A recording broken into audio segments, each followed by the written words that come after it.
día de hoy nos encontramos en el último de los 5 enfrentamientos consecutivos que Marcos nos narra que Jesús tuvo contra los fariseos. Quiero hacer un paréntesis que es importante, y es el hecho de que no es que ya no hubieran más enfrentamientos, hubieron más enfrentamientos. De hecho, el mismo evangelista Marcos nos narra en este mismo capítulo 3 uno de los enfrentamientos más terribles que hubo entre los fariseos y Jesús, que lo veremos en un par de semanas, que es cuando Jesús habla del pecado imperdonable. Sin embargo, es importante que veamos estos 5 enfrentamientos que Jesús y los fariseos tuvieron, porque tienen que ver con la religiosidad de ellos, y eso es lo que Jesús quería atacar. Como hemos visto hasta el momento, estos fariseos vivían un tipo de religión ritualista. Ellos eran rituales todo el tiempo, todo el tiempo de por completo. Ellos vivían una religión ritualista que se centraba en su propia habilidad para hacerse dignos de entrar al reino de Dios por medio de su legalismo meticuloso. Y si nosotros vemos la cúspide, la cima de lo que es la manifestación de la soberbia espiritual de estos fariseos, era el día de reposo. Esa es la cúspide, ese es el clímax, eso es lo más alto para los fariseos. Toda su conducta externa santurrona alcanzaba su máximo esplendor ese día. No había otro día en el que ellos se gozaran más en ellos mismos y en su religiosidad que el Shabbat. Ese era su día predilecto. Ese era el día donde ellos podían brillar y donde podían humillar a las personas. Ellos habían sobrepuesto leyes sobre leyes, rituales sobre rutinas, reglamentos sobre restricciones y requerimientos sobre limitaciones. Al final habían hecho de la vida religiosa del pueblo de Israel un desastre y un desperdicio. Algo que Dios había creado maravilloso, ellos lo lograron deshacer y destruir.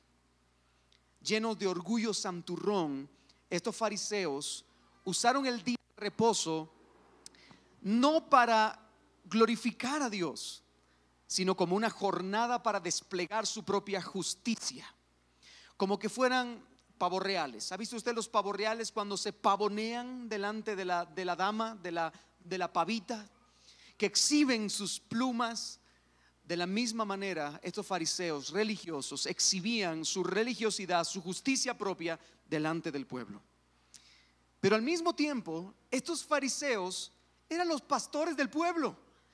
Debían guiar al pueblo, debían llevarlos a un conocimiento pleno de Dios. Sin embargo, aplastaban al pueblo debajo de sus leyes ritualistas estériles que no salvaban a nadie. En vez de pastorearlos, los estaban ahorcando. Y terminaron convirtiendo el día de reposo en una carga insoportable de llevar. El día de reposo había sido diseñado para descanso y refrigerio, tanto del cuerpo como del espíritu, en presencia de Dios. Pero se había convertido, hermanos, en un día de opresión. Al final, estos hombres habían convertido algo maravilloso de Dios en un fastidio, en una tiranía. Pero hermanos, Jesús es el buen pastor. Y aunque ellos eran pastores perversos, Jesús es el buen pastor. Y Él, hermanos, decide desenmascarar el vacío espiritual y el error y la corrupción de estos fariseos. Y lo hace de una manera increíble. Pero antes de entrar en el enfrentamiento, porque hay un enfrentamiento el día de hoy, antes de entrar en el enfrentamiento, yo quisiera que nos pusiéramos en contexto de lo que es la situación que vamos a estar viendo el día de hoy. Y eso nos lleva a nuestro primer punto de esta mañana, el contexto del enfrentamiento. Veamos el verso 1 y el verso 2. Dice el evangelista Marcos, dice: otra vez entró Jesús en la sinagoga y había allí un hombre que tenía seca una mano. Y le acechaban para ver si en el día de reposo le sanaría, a fin de poder acusarle. Aquel día de reposo, Jesús entró en la sinagoga. La sinagoga era el lugar tradicional de culto donde se reunía el pueblo todos los días de reposo, los días Shabbats, para escuchar la instrucción de la ley. Marcos no nos lo cuenta, no dice nada en este texto, pero Lucas en la misma historia nos dice que Jesús aquella mañana entró a la sinagoga a enseñar la ley. Por alguna razón que desconocemos, a Jesús lo invitaban frecuentemente a las sinagogas para que él pudiera predicar la palabra del Señor. Y esa mañana él allí estaba predicando, enseñando. Pero en medio de la asamblea nosotros contemplamos a otro personaje. Allí se encontraba un hombre que tenía la mano seca. El término que se usa en el lenguaje original es un término médico de la época que se refiere a algo así como la atrofia de un miembro. La atrofia es básicamente cuando un miembro del cuerpo, mano o pierna o cualquier parte del cuerpo atrofiada, está neurológicamente sin vida. Así que este hombre estaba completamente dañado en su mano, neurológicamente sin vida, atrofiada. Ahora, Lucas, el evangelista Lucas agrega algo que también es importante. Marcos no lo muestra, Lucas sí lo señala. Lucas nos dice que la mano que este hombre tenía afectada era su mano derecha. Para nosotros quizá no sería un problema en nuestra cultura, nuestra culturización, no sería ningún problema el hecho de que la mano derecha estuviera afectada. Sin embargo, y sin entrar en muchos detalles de la época, la mayoría de los israelitas, si no decir que todos los israelitas, eran diestros. Y el que no era diestro no nacía diestro, sino que nacía zurdo, lo hacían diestro. ¿Me explico? Porque la derecha era importante para ellos. Era tan importante que la escritura de los judíos, la escritura hebrea, se da de derecha a izquierda. Al punto de que si algún escriba escribía algo de la ley y llegaba demasiado cerca del lado izquierdo, él tenía que meterle algún comentario adicional para continuar la escritura y poder terminar más cerca del lado derecho. Esa frase que dice se despertó del lado izquierdo viene de los judíos. Ellos ponían el pie derecho en el suelo al principio en la mañana para poder despertarse bien. Ahora, vuelvo a repetir, sin entrar en muchos detalles de la época, hermanos, la mayoría de estos israelitas eran diestros. Y de hecho, y esto es lo importante, todos los trabajos judíos estaban orientados a utilizar siempre la mano derecha. Una antigua tradición dice que este hombre era un albañil, trabajaba. Sin embargo, al no poder continuar con su trabajo porque todos los utensilios se usaban con la mano derecha, al no poder seguir con su trabajo, este hombre terminó como un mendigo en la calle. Sin embargo, y yo quiero mencionar algo que es sumamente importante aquí. El hombre no estaba, escuche bien esto, el hombre no estaba en una condición que amenazara su vida aquel día de reposo. Era simplemente una afección, sí, neurológicamente la mano estaba imposibilitada. Aquel hombre era un mendigo, pero no se estaba muriendo. No se estaba muriendo, y eso es muy importante, y después diré por qué. Dentro de la sinagoga aquella mañana entonces estaba Jesús, el hombre de la mano seca, y había un tercer grupo en conflicto aquella mañana: los fariseos. Estos hombres se encontraban, literalmente nos dice nuestro texto, y si usted lo ve en el texto dice que estos hombres le acechaban, se encontraban al acecho, se encontraban estrepitosamente al acecho de que Jesús hiciera algo. ¿Por qué? Porque querían acusarle. Estaban demasiado dispuestos a acusar a este hombre. ¿Por qué? Por romper la ley del día de reposo. Ahora yo le hago una pregunta. ¿Había alguna ley o existe alguna ley en el Antiguo Testamento que me impida o me prohíba realizar algún tipo de acto de sanidad durante el día de reposo? Bueno, realmente no. La ley del Antiguo Testamento no dice que usted tenga prohibido el realizar algún tipo de curación el día de reposo. El cuarto mandamiento, dentro de los 10 mandamientos, el cuarto mandamiento dice explícitamente que no se puede trabajar el día de reposo y nada más. Pero como ya dijimos también la semana anterior, estos fariseos eran tremendos para tomar un mandamiento y reconfigurarlo a su manera.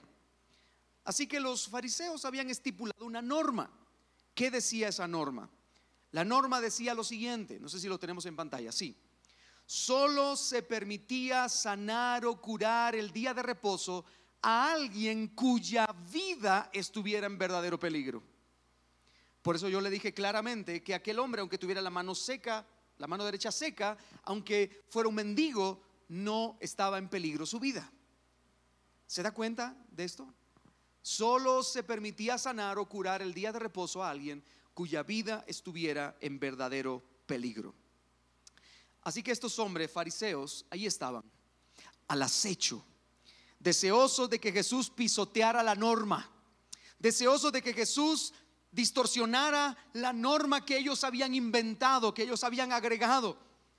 Por fuera, escuche bien esto, por fuera ellos pretendían proteger el día de reposo y proteger a Dios. Esta era su hipócritamente, su visión exterior.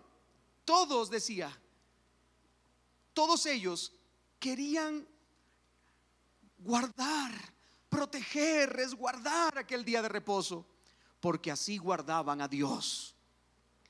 Pero hermanos, dentro de sus corazones deseaban el mal.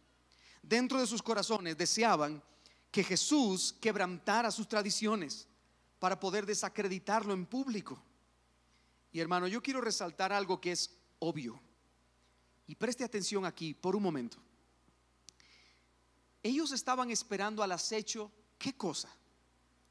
¿Ha leído usted el texto? Vuelva al versículo 2 conmigo. ¿Qué es lo que ellos estaban al acecho esperando? A ver si le sanaba. Hermanos, ellos sabían que Jesús podía sanar. Si no, no hubieran estado al acecho esperando que sanara a alguien. Ellos sabían que Jesús podía sanar. Ellos sabían que Jesús podía hacer milagros, pero no les interesaba en lo más mínimo el poder sobrenatural y sin precedentes de Jesús. Les daba igual. Nunca en toda la historia de Israel había habido un hombre como él, y obviamente eso era un indicativo de que era el Mesías esperado. Nunca en toda la historia del pueblo de Dios había habido un hombre que hiciera lo que Jesús hacía, y ellos lo sabían. Sin embargo, no les importaba. No les importaba. Estaban allí al acecho para ver si Jesús sanaba a aquel hombre el día de reposo. Note el énfasis agregado, ¿verdad? El día de reposo. Ese era el énfasis de ellos. Pero tampoco, hermanos, y esto es lo más crítico, tampoco les importaba el bienestar físico de aquel hombre discapacitado. Su única preocupación era ver si Jesús iba a transgredir sus insignificantes tradiciones. Ese era el punto de ellos. Ese era el corazón de ellos. No les importaba nada más. Si Jesús es el Mesías, ¿qué me importa? Si el que está allí en la sinagoga se puede morir enfrente nuestra, ¿qué me importa? No es lo que me interesa. Me interesa ver si Jesús va a transgredir nuestra norma, porque nuestra norma es importante. ¿Se da cuenta, hermano, de eso? ¿Vamos bien hasta aquí, hermanos? Ahora, dice Lucas también, Marcos no nos lo dice. Yo ya he dicho varias ocasiones que Marcos, generalmente el relato de Marcos es muy rápido, pero Lucas nos dice que Jesús conocía el corazón de ellos, y conociendo los pensamientos de ellos, dice Lucas, entonces en lugar de evitar el conflicto, en lugar de que nuestro Señor Jesucristo dijera: me voy a ir y mañana, el primer día de la semana, me voy a encontrar otra vez con este muchacho y lo voy a sanar, en vez de evitar el conflicto, ahora iba a ser Jesús el que iba a iniciar el enfrentamiento. Antes, los fariseos siempre le llevaban la contra, le llevaban la oposición. Cada cosa que él hacía, ellos lo remendaban. Pero ahora el enfrentamiento lo iba a iniciar Jesús, porque Jesús quería atacar la soberbia espiritual de la religiosidad de estos hombres duros de corazón. Y eso nos lleva al segundo punto, que es el enfrentamiento. Ahora, Jesús, vemos en nuestro texto que claramente toma la iniciativa. Él tiene el deseo de confrontar la religiosidad de estos hombres. Y yo creo también que muy probablemente nuestro Señor Jesucristo tenía el deseo de despertar la compasión de las personas. Y entonces le dice al hombre, viendo, notando, percibiendo el corazón de los fariseos que están en medio de ese ardid para tratar de hacerle daño a Jesús, Jesús, entendiendo sus corazones, le dice al hombre: levántate y ponte en medio de la sinagoga. ¿Se da cuenta usted eso? Hermano, Jesús lo que iba a hacer no lo iba a hacer en oculto. Jesús quería exponer un gran problema dentro de la religiosidad de los fariseos. Y como Él era el Señor del día de reposo, ¿se recuerda la predicación de la semana pasada? Él era el Señor del día de reposo y Él era el Señor de ese día de reposo en particular. Le hace una pregunta a la audiencia. Veamos lo que dice el verso 4. ¿Es lícito en los días de reposo hacer el bien o hacer el mal? ¿Salvar la vida o quitarla? ¿Qué pregunta, verdad? ¿Es lícito en los días de reposo hacer bien o hacer mal? ¿Salvar la vida o quitarla? Hermanos, a través de esta simple pregunta, nuestro Señor Jesucristo está yendo al meollo del asunto. Está apuntando a la llaga del problema en cuestión. Lo que Jesús está tratando de decir, hermanos, es: a ver, si es lícito hacer el bien cualquier otro día de la semana, ¿no es acaso justo hacer bien el día de reposo? Eso es lo que está tratando de decir Jesús en este verso. Si es lícito para ti hacer el bien cualquier otro día de la semana, ¿acaso no es lícito también hacer el bien el día que Dios ha designado como santo para Él? ¿Se da cuenta de eso? Hermanos, ¿qué era hacer el bien? ¿Qué es lo que Jesús está tratando de preguntarles en esta interrogante? ¿Cuál es la idea de Jesús cuando Él dice: ¿es lícito hacer el bien el día de reposo? ¿Qué tiene Él en mente? Bueno, hacer el bien, hermanos, se trata literalmente de cumplir la ley de Dios. Cumplir la ley de Dios. Y hermanos, pregunto: ¿cómo se resume la ley de Dios? En 2 mandamientos. Amarás a Dios con un deseo de servirle, obedecerle y deleitarte en Él. Amar a Dios con todo tu corazón. ¿Y cuál es el segundo, hermanos? Amar al prójimo, que es alimentarle, vestirle y, como dice también el Antiguo Testamento, y dejar de oprimirle. Alimentarle, vestirle y dejar de oprimirle. Así que ahí tenemos los 2 mandamientos. El bien, Cristo siempre lo expuso a través de estos 2 mandatos. Amarás al Señor tu Dios con todo tu corazón, con toda tu alma y con todas tus fuerzas, y amarás a tu prójimo como a ti mismo. Esos son los 2 mandamientos. De nuevo la pregunta, hermanos: si es lícito amar a Dios y amar al prójimo cualquier otro día de la semana, ¿no es acaso justo amar a Dios y amar al prójimo el día de reposo?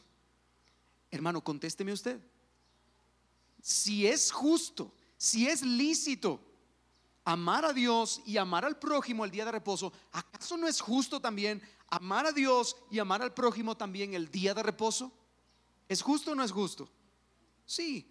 ¿No es acaso justo amar a Dios el día de reposo reflejando su carácter compasivo y misericordioso? Claro que es justo. ¿No es acaso justo amar al prójimo el día de reposo ayudándole en su necesidad? Claro que es justo. Hermanos, con esta simple pregunta, Jesús estaba exponiendo delante de toda la sinagoga a estos falsos y mentirosos religiosos ritualistas. Estos eran orgullosos, que habían olvidado el corazón de la ley de Dios. Le habían agregado cargas que eran demasiado difíciles de llevar. El mismo Señor Jesucristo le dice: miren, ustedes son unos hipócritas, ponen cargas demasiado difíciles de llevar a otros y ustedes ni siquiera llevan esas cargas. Ustedes no quieren colar quieren colar el mosquito, pero después dejan pasar el camello. Eso tal vez lo entendemos con cierta sátira en nuestros días, pero en aquellos días era tremendo. Hermanos, la ley de Dios decía que yo no podía comerme ningún animal inmundo. ¿Y qué pasaba si de pronto en el proceso del machacado del vino algún bichito, alguna mariposita se había colado en medio de ese machacado y al final terminaba dentro del vino? Wow, si yo me como ese animal, peco delante de Dios. Así que ¿sabe cómo tomaban ellos el vino? Así, cerrando los dientes para que el vino pasara, pero no pasara el mosquito. Esa es la ridiculez de los fariseos. Por eso Jesús decía: ustedes no quieren pasar el mosquito, pero pasan el camello. Ustedes están preocupados de la letra pequeña, le dan demasiadas vueltas, buscan la norma, pero no se preocupan de lo que Dios realmente ha mandado. Esa era la idea, hermanos. ¿No se supone que es necesario el día de reposo hacer el bien? ¿No se supone que debemos amar a Dios y amar al prójimo? Hermanos, estos fariseos estaban siendo desenmascarados aquel día de reposo. Y creo que Jesús estaba haciendo una clara referencia al Antiguo Testamento. Y quiero llevarle un texto a Isaías capítulo 1, versos 11 al 17. Isaías capítulo 1, versos 11 al 17. Estas son palabras de Dios. Y escuche lo duro y tangente que es nuestro Dios. ¿Para qué me sirve, dice Jehová, la multitud de vuestros sacrificios? Hastiado estoy de holocaustos de carneros y de sebo de animales gordos. No quiero sangre de bueyes, ni ovejas, ni de machos cabrillos. ¿Quién demanda esto de vuestras manos cuando venís a presentaros delante de mí para hollar mis atrios? No me traigáis más vanas ofrendas. El incienso me es abominación. Luna nueva y día de reposo, el convocar asamblea no lo puedo sufrir. Son iniquidad vuestras fiestas solemnes. Vuestras lunas nuevas y vuestras fiestas solemnes las tiene aborrecidas mi alma. Me son gravosas, cansado estoy de soportarlas. Cuando extendáis vuestras manos, yo esconderé de vosotros mis ojos. Asimismo, cuando multipliquéis la oración, yo no oiré. Llenas están de sangre vuestras manos. Y ahora viene lo positivo, hermano. Lavaos y limpiaos. Quitad la iniquidad de vuestras obras delante de mis ojos. Dejad de hacer lo malo. Aprended a hacer el bien. Buscad el juicio. Restituid al agraviado. Haced justicia al huérfano. Amparad a la viuda. En otras palabras, el Señor en boca de Isaías diciendo al pueblo: ¿de qué me sirve que ustedes hagan rituales religiosos y que le pongan normas a las leyes y leyes a las normas? ¿De qué me sirve a mí si después no dan testimonio con sus vidas? ¿De qué me sirven a mí? La idea, hermanos, es que amar al prójimo, como lo dice al final de estos versículos, dice: dejad de hacer lo malo, aprended a hacer el bien, buscad el juicio, restituid al agraviado, haced justicia al huérfano, amparad a la viuda. Esas son cosas que uno le hace al prójimo.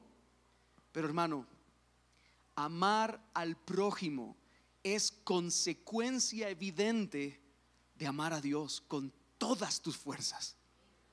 ¿Se da cuenta de esto, hermano? Dios no estaba complacido en los sacrificios, en los rituales o en las ideas raras que habían construido el día de reposo. Él buscaba que de corazón obedecieran su ley, amándole a Él por sobre todas las cosas, y como consecuencia amando al prójimo y haciéndole bien al prójimo. Esa es la idea. Eso es lo que Dios demanda. Pero hermanos, esta pregunta de Jesús, vuelvo a preguntar: ¿es lícito en los días de reposo hacer bien o hacer mal, salvar la vida o quitarla? Esta pregunta de Jesús metió a los fariseos en un gran problema. ¿Por qué razón? Bueno, ¿qué podían decir si Jesús estaba diciendo la verdad? Jesús no estaba diciendo mentiras. Jesús no los estaba confrontando con falsedades. Los estaba confrontando con la misma ley de Dios. Ellos habían sido expuestos delante de la congregación. Y hermanos, si ellos reconocían que lo que Jesús estaba diciendo era verdad, le iban a llevar la contra a las tradiciones de los rabinos. Eso era peligroso. Eso era peligroso. Pero hermanos, si contradecían a Jesús, le estaban llevando la contra a Dios. Así que ellos no sabían qué decir. Por lo tanto, y si usted ve en la Biblia, en nuestro texto el verso 5 dice: ellos callaban. No sabían qué responder. Estaban completamente pasmados. Ojalá con esa confrontación ellos se hubieran arrepentido y hubieran confesado su maldad y su pecado. Ojalá Dios hubiera querido, hermano, que ellos se hubieran retractado y se hubieran arrepentido. Pero ellos callaban. Y ahora sí, viene el verso 5. Dice: entonces, mirándolos alrededor con enojo, entristecido por la dureza de sus corazones, dijo al hombre: extiende tu mano. Y él la extendió, y la mano le fue restaurada sana. Hermano, en este versículo está el énfasis de este texto. Pero el énfasis del texto no está en la sanidad por sí misma. La sanidad simplemente es una parábola de lo que Dios quiere mostrarnos, de cómo debe ser nuestra verdadera vida religiosa, de cómo debe ser nuestra verdadera vida de entrega hacia Dios. Y vayamos por partes, hermano. Jesús siempre miró a todas las personas con compasión. A todos los que necesitaban de Él los miró con compasión. Cuando vio a los niños, los recibió. ¿Por qué? Porque tuvo compasión de ellos. Cuando vio a las multitudes, aunque Él estaba cansado, se acercó a ellas. ¿Por qué? Porque tuvo compasión de ellas, porque estaban como ovejas sin pastor. Cuando vio a las mujeres de mala vida que estaban a punto de ser golpeadas, apedreadas por su pecado, ¿qué hizo Jesús? Las vio con compasión. Incluso al ladrón que murió junto a Él fue visto con compasión. Y Jesús le dijo: hoy mismo estarás conmigo en el paraíso. ¿Por qué? Porque eran personas que reconocían su necesidad. Eran personas que renunciaban a su orgullo. Eran personas que no se creían capaces y se rendían con fe a los pies de Cristo. Porque eso es lo que busca el Señor. Sin embargo, a estos hombres, ¿cómo los vio? No los vio con compasión. Dice: y mirándolos alrededor, ¿cómo los vio? Con enojo. Literalmente la palabra que utiliza en el original es una palabra que significa indignación santa, o también se utiliza en otros textos como ira justificada. De hecho, por cierto, esta misma palabra enojo que aparece aquí se utiliza específicamente cuando se habla de la ira de Dios contra el pecado. Siempre. Romanos capítulo 1 verso 18 dice: y la ira de Dios se revela contra toda injusticia e impiedad de los hombres que detienen con injusticia la piedad. Esa palabra, la ira de Dios, es la misma palabra que se utiliza aquí. Indignación, santa ira, ira justificada. Hermanos, aquel día Jesús tenía una profunda indignación.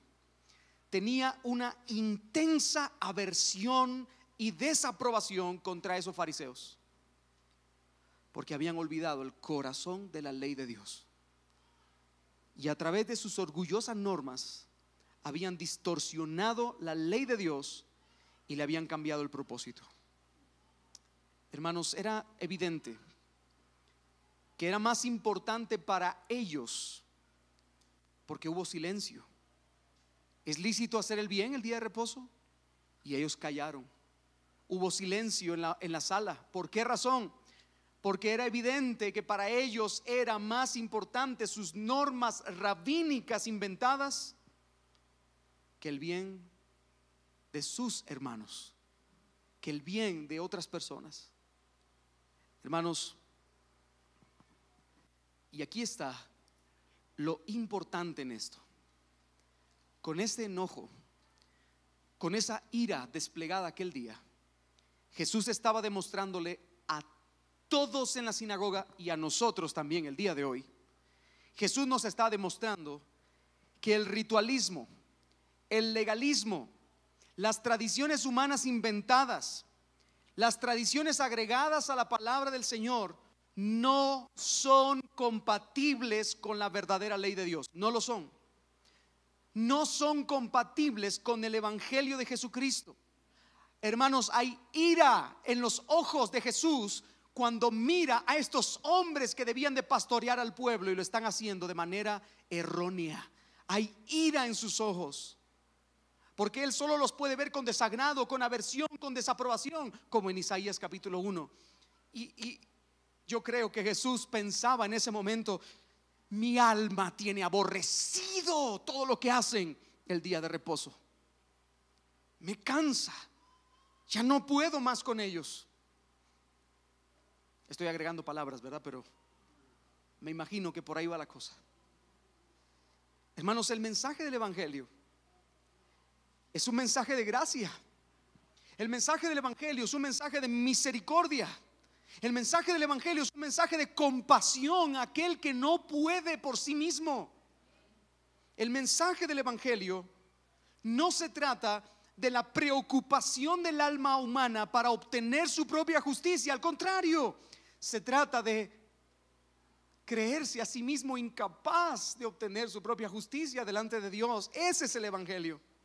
Hermanos, el evangelio está destinado para aquellos que son pobres en espíritu, no que son arrogantes, que creen que sus propios esfuerzos les van a salvar. El evangelio está destinado para aquellos que reconocen su necesidad, que corren a Cristo, que abrazan a Cristo y que buscan en Él el perdón de pecados. Si hay alguien en este lugar el día de hoy que ha estado viviendo por sus propios medios, por sus propios esfuerzos, por su propia justicia, déjame decirte, en el amor del Señor y con la gracia del evangelio, que te arrepientas de tu pecado, que mires a Cristo con fe, que te abraces a Jesús, porque no hay otro camino. Busca el perdón de pecados en Él y solo en Él. Pero además, volviendo a nuestro texto, verso 5, no solo había ira en los ojos de Jesús, Jesús estaba profundamente entristecido. Dice que Él los vio con enojo, pero luego también entristecido por la dureza de sus corazones. Aquellos líderes estaban duros, eran insensibles, estaban obstinados en sus propios rituales. Y no se pierda de esto, porque es importante, hermano. El gran problema de estos hombres es que no amaban al prójimo. Ese era el gran problema. No lo amaban. Tenían el corazón tan duro contra aquel que estaba necesitado el día de reposo. Y hermanos, en última instancia, esto es una evidencia de que no amaban a Dios con todo su corazón. Yo he estado diciendo frases por aquí y por allá durante el mensaje, pero esta es la idea central, hermano. Estos hombres decían resguardar el día de reposo con todas sus normas, porque ellos creían que así guardaban a Dios, porque ellos creían que así amaban a Dios. Decían amarlo, pero hermanos, su Dios no era el Dios altísimo. Su Dios eran ellos mismos. Su Dios eran sus rituales. Su Dios no era aquel santo que se había manifestado en el Sinaí dándoles la ley. Su Dios eran ellos mismos, que se creían por encima incluso de la ley de Dios. Porque, hermano, repito nuevamente, el que ama a Dios con todo su corazón, como consecuencia amará a su prójimo y querrá y buscará el bien de su prójimo y buscará el bienestar de su prójimo. Yo no puedo venir y decir yo amo a Dios con todo mi corazón y mi prójimo que se pudra. No puedo decir eso. Yo amo a Dios con todas mis fuerzas, pero mi prójimo necesitado, que le vaya bien. Santiago mismo decía, mira, si tú le dices a tu prójimo, voy a orar por tu necesidad, vete en paz, y no le das para cubrir o suplir su necesidad, teniendo tú para suplirla, eres peor que un impío. ¿Por qué, hermano? Porque como consecuencia de mi amor a Dios, yo voy a amar al prójimo. En eso se resume la ley, hermano. Ahora bien, hermano, quiero aplicar esto por un momento a nuestras vidas. Nosotros debemos prestar atención a esta indignación de Jesús. Debemos prestar atención a este enojo santo y sobre todo a su tristeza, porque podríamos nosotros estar cayendo también en este pecado sin darnos cuenta. Podríamos estar nosotros diciendo a veces que defendemos la ley de Dios, que estamos guardando sus preceptos, que nosotros sí tenemos la sana doctrina. Podríamos estar diciendo eso. Podríamos nosotros incluso decirle al mundo con la boca llena que nosotros preservamos el verdadero evangelio de Jesucristo, y al mismo tiempo podemos estar fallando en no cumplir con el verdadero propósito de la ley por medio del evangelio. Podríamos pecar en eso, hermanos. Hermano querido, por favor piense en esto. Una sana doctrina, un verdadero cristianismo se basa en amar a Dios, deleitándonos en Él y obedeciéndole sinceramente con todo nuestro corazón, pero también y como consecuencia amar, servir y proteger al prójimo necesitado.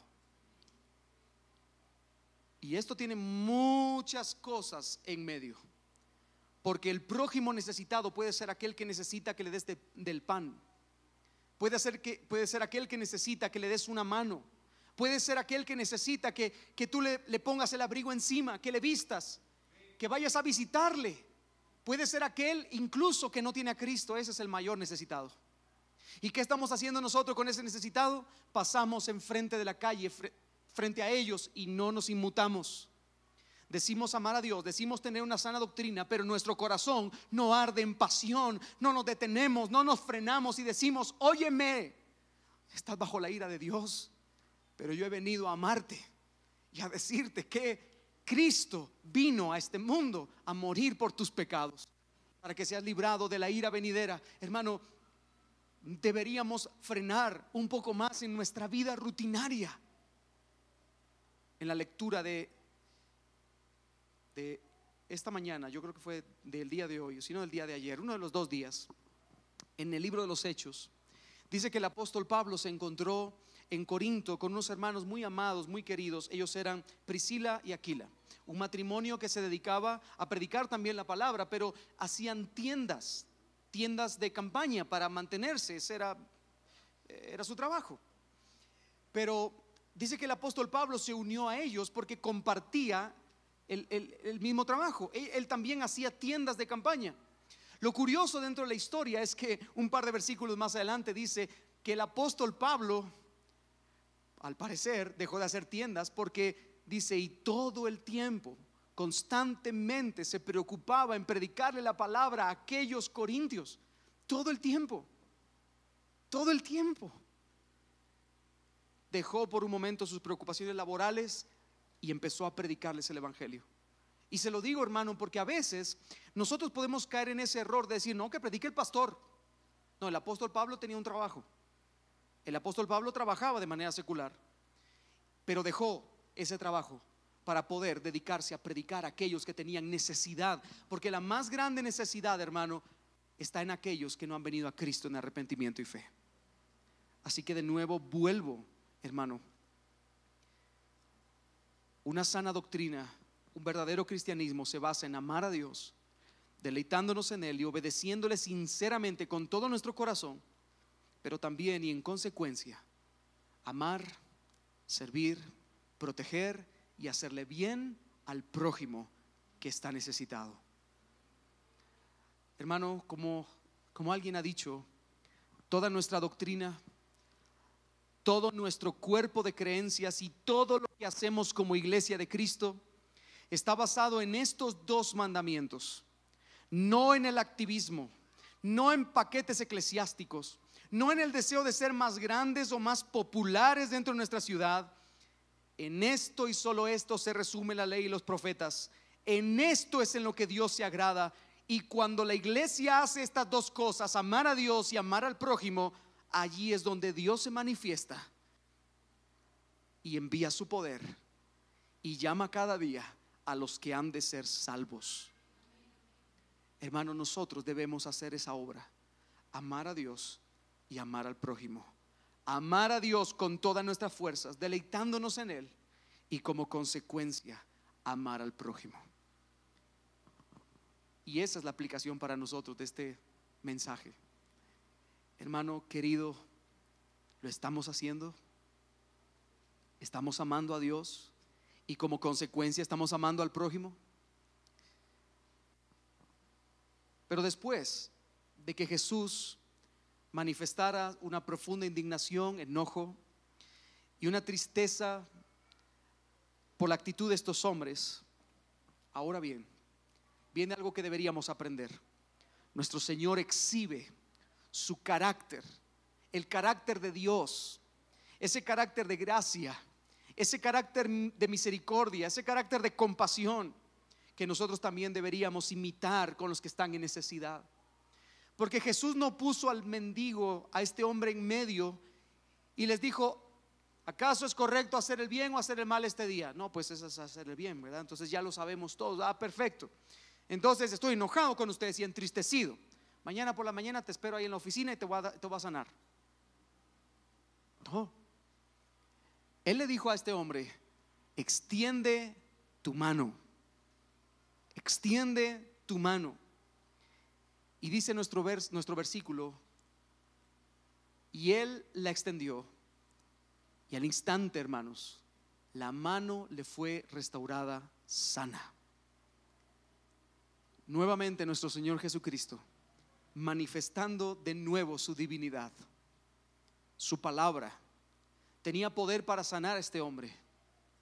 No lo tocó, no lo sanó, no se acercó a él para ponerle un vendaje, una curita o una pomada. Simplemente le dijo: extiende tu mano. El hombre la extendió y la mano le fue sanada. Yo creo que todos en ese momento en la audiencia tuvieron un momento de seguramente. Cuando aquel hombre que no podía ni mover la mano levanta la mano, yo estoy seguro que en la audiencia todos respiraron profundo. La audiencia estaba impactada. Pero hermanos, ¿contra quién era el conflicto? ¿Contra quién? Contra los fariseos. ¿Cuál fue el efecto sobre los fariseos? ¿Cuál fue la respuesta? Bueno, eso nos lleva a nuestro último punto, que será más rápido. Número 3, la respuesta de los fariseos. Inmediatamente dice el verso 6: y salidos los fariseos, nadie más salió. ¿Se da cuenta de eso? Solo los fariseos salieron. Los demás se quedaron dentro, con la boca abierta, porque Jesús había manifestado nuevamente su divinidad en frente de todos. Y salidos los fariseos, tomaron consejo con los herodianos contra él para destruirle. Hermanos, el hecho de que un hombre, hijo de Abraham, una oveja del rebaño de Israel, hubiese sido liberado de su gran impedimento físico, no les robaba el sueño a estos fariseos, no los afectaba de ninguna manera, no les produjo alegría, no les produjo ningún tipo de actitud amistosa con el sanador. Hermano, si alguien de medio nuestro, por el cual estamos orándole al Señor y pidiendo misericordia por una enfermedad terrible que pueda tener, de pronto Dios hace un milagro y es sanado, ¿qué vamos a hacer? No. Saber. Tenemos que pasarle la plomada de la Escritura a ver si el milagro cumple con todos los requisitos, parámetros legislativos y judiciales. Dentro de, hermano, gloria a Dios. Gloria a Dios porque la persona fue sanada, ¿no es cierto? Gloria a Dios porque este hombre, hijo de Abraham, una oveja del rebaño de Israel, había sido sanado. Ahora su enfermedad, esa mano caída, esa mano débil, imposibilitada, ahora había sido restaurada para la gloria de Dios. Pero eso no los afectó a ellos. Ellos estaban furiosos. ¿Por qué razón? Porque ellos y su ritualismo había sufrido una humillante derrota en presencia de todos. Todos vieron cómo ellos finalmente eran unos fantoches. Todo el mundo en la sinagoga se dio cuenta cómo ellos finalmente eran unos ridículos religiosos ritualistas que no estaban preocupados realmente en la ley de Dios. Así que ellos hicieron algo increíble. Hermanos, qué increíble. Se aliaron con los herodianos, quienes por cierto eran enemigos de los fariseos. Hicieron amistad para matar a Jesús. Un comentarista bíblico, William Hendrickson, escribe la siguiente frase: para ellos era un terrible pecado sanar a un hombre necesitado el día de reposo, pero no era ningún pecado unirse a un grupo de enemigos impíos el día de reposo para planear el asesinato de un hombre justo. ¿Se da cuenta? Porque eso fue lo que hicieron. Dice el verso 6: salidos tomaron consejo con los herodianos. ¿Para qué? Para destruirle. Ellos no estaban en pro de ir a reprender a Jesús y decirle, verdad, mira, fíjate que nos hemos dado cuenta. No, querían destruirlo. ¿Quiénes eran los herodianos? Los herodianos eran un grupo político que defendían la casa de Herodes Antipas. Pero, y eso es muy largo de explicar, pero lo importante aquí es que ellos eran un grupo antirreligioso. Era el grupo más mundano e impío que había en Israel en aquella época. Ellos constantemente se oponían a la ley de Dios. Vivían en libertinaje. Como el mismo Herodes, por ejemplo. ¿Se recuerda de Herodes? ¿Qué hizo Herodes? Cuando le gustó la esposa de su propio hermano, se arrejuntó a ella. Así de libertinos eran estos tipos. La pregunta, hermano, entonces es: ¿por qué se unieron los fariseos y los herodianos? No cuadra. ¿Por qué? Porque la vida y las enseñanzas de Jesús eran una amenaza para los dos grupos. No se pierdan esto, hermano, porque es importante.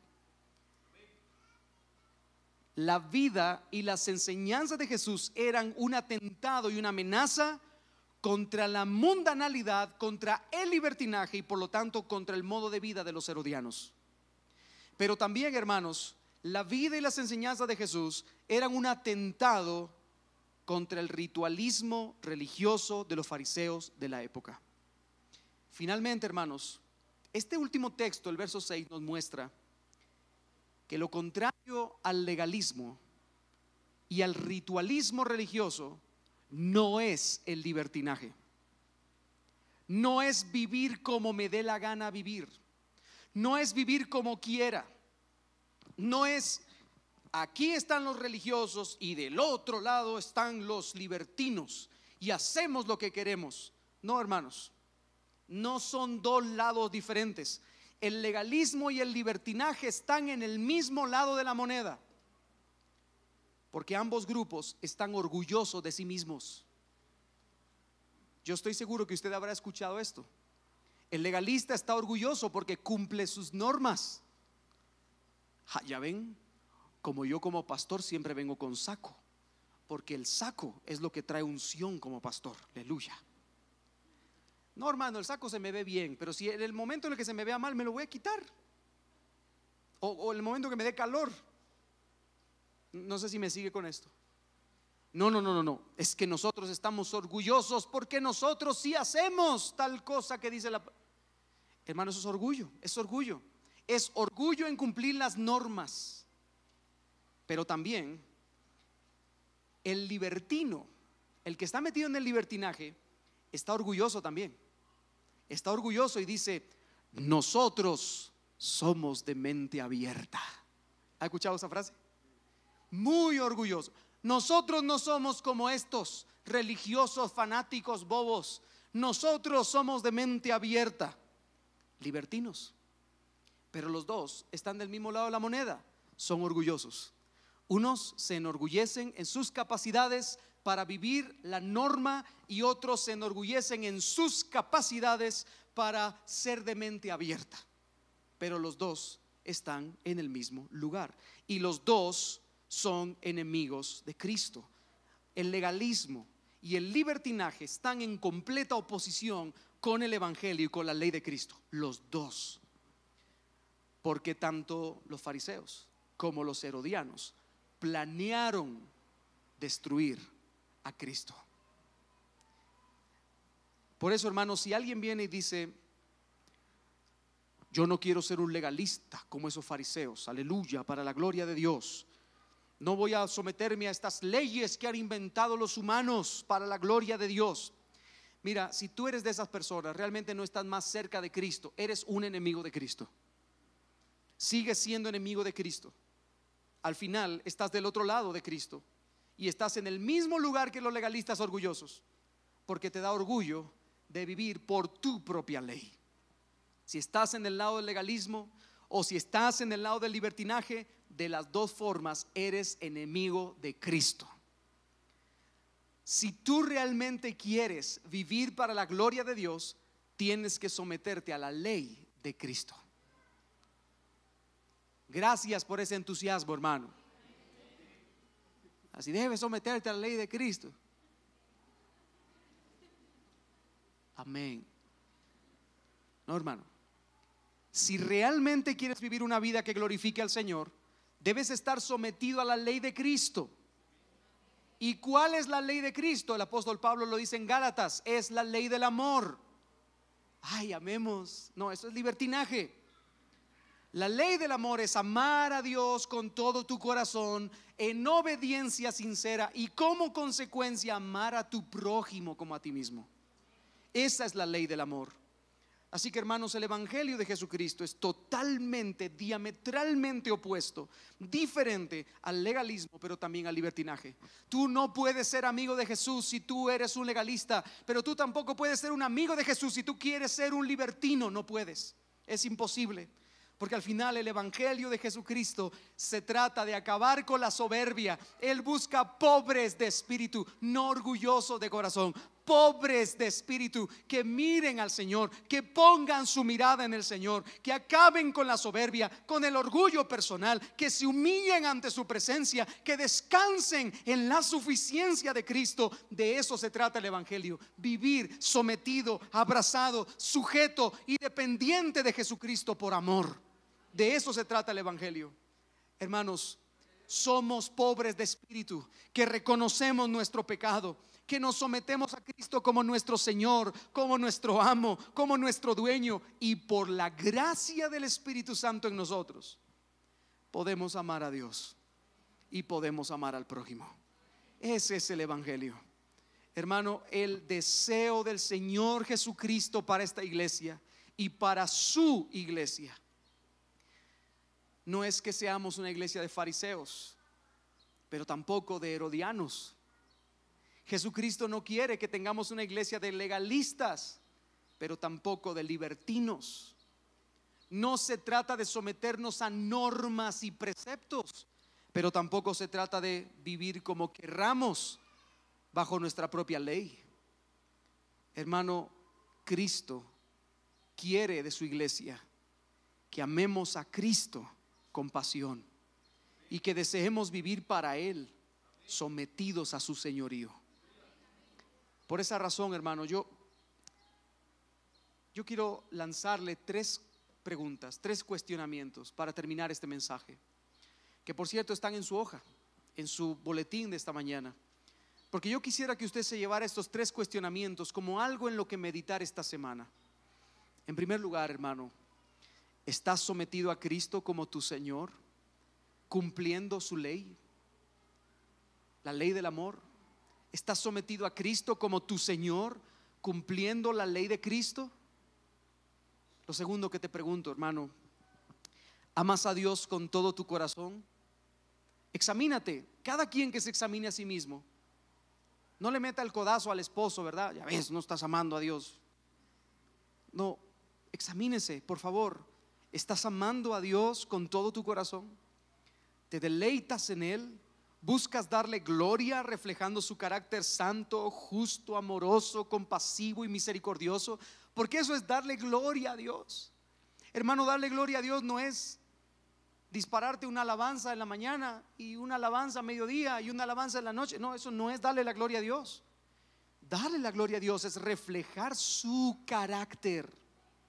Darle la gloria a Dios es mostrar, evidenciar al mundo que si tú has sido comprado a precio de sangre, ahora tú vas a mostrar las virtudes de aquel que te llamó de las tinieblas a la luz admirable.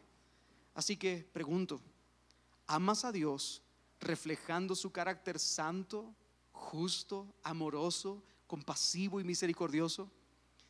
Y en último lugar, y en consecuencia a todo lo que acabo de decir, ¿estás amando a tu prójimo al punto de que deseas servirle, alimentarle y vestirle? ¿O son para ti más importantes tus rituales personales cristianos? ¿Qué es lo que más te importa? Examínate esta semana.